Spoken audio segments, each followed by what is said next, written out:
Have you ever been at a child's soccer game or a football game and there's this child that actually makes the winning goal, the winning score, and there's no one cheering him on? Yeah, these kids are not learning how to celebrate as much as they should. I'm Venu Keller. It's time to redefine parenting and give your kids a childhood they won't have to heal from. Today we're going to talk about celebration. This is in the 3rd chapter of my book, Teach Your Children That They're Enough. When we teach our kids to celebrate, when we teach them to be their own raving fan, can you imagine how that will stack through their lifetime? Can you imagine what it would feel like to be able for them to be able to celebrate themselves and not wait for someone in the audience to celebrate them? I remember being at one of my children's soccer games, and I remember this child, and he had the ball and he was dribbling it. And then he took the ball and he scored that goal. And we were all like, oh my gosh, that's amazing. Oh, he did such a great job. And I see this little boy looking for his parents. His parents weren't there. So instead of him celebrating, yes, he was just like, and then moved on. What that showed me in that moment was this child did not know how to be his own raving fan. And what I realized throughout all these years of coaching, watching all these different children, how many more times does this show up? I talked about in another episode about grades. Let me ask you something. When do we teach our kids to celebrate the grades that they have? When do we teach our children to celebrate when they clean their room? When they do their chores right? What about, do we teach them to celebrate when they do anything right? If we are not even looking at the big things they do, how are we going to even let them recognize the small things they do? Did you know that part of creating your child's self-worth inside of them is really about teaching them to celebrate? Knowing not only are you a raving fan, but you teach them how to be their own raving fan. This is what celebration does. I have this client that was supposed to clean her room. So she created this agreement with her family. And she said, I will clean my room on Fridays, but the rest of the week, I will just make sure I have no dirty dishes and no trash sitting around my room. And the mom and dad were like, okay, because ideally the mom, I'm sure like all of us, would like our kids to keep their rooms cleaned every single day.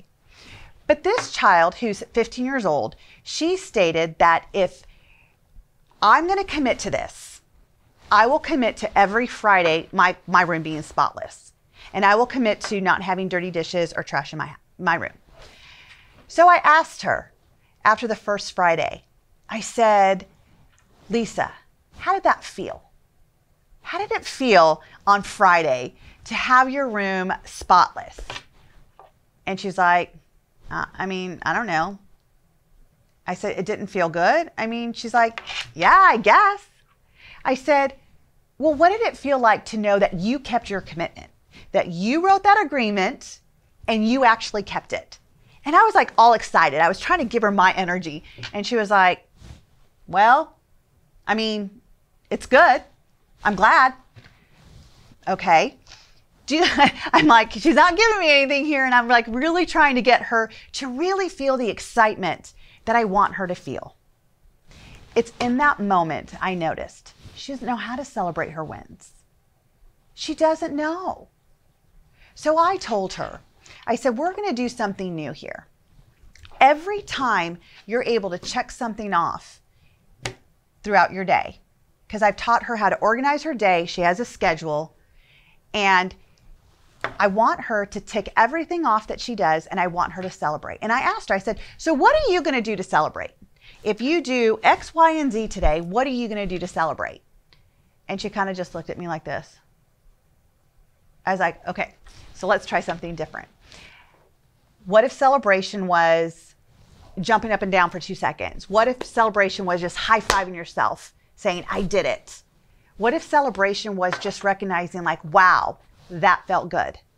You get to choose what celebration is, but no matter what it is, you need to be consistent in doing that.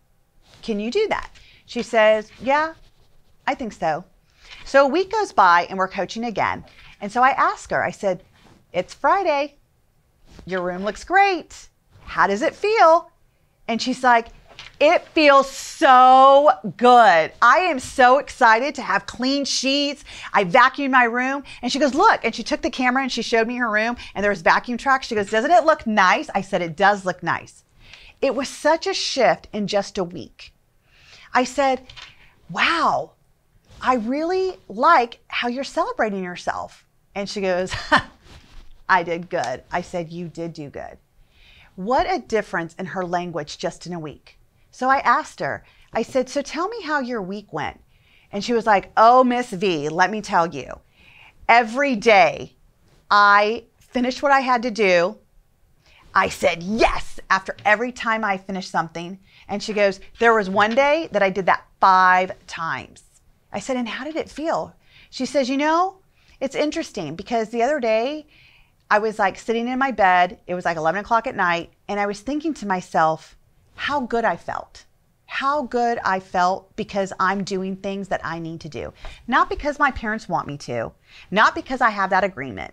Because I feel good about doing it. That's the power of celebration. That's the power of being your own raving fan. Can you imagine if we taught our kids at the age of 2, 3, 5, 10, let it go all the way up? Where would they be at the age of 15 being able to celebrate? This is the stuff that is in my book in chapter 3. Celebrate. You got to celebrate with your kids. If you would like a free download, please go to venuinspires.com/ebook and get your copy today. And let's see what you can get out of that book with those strategies to start helping your kids celebrate and become their own raving fans.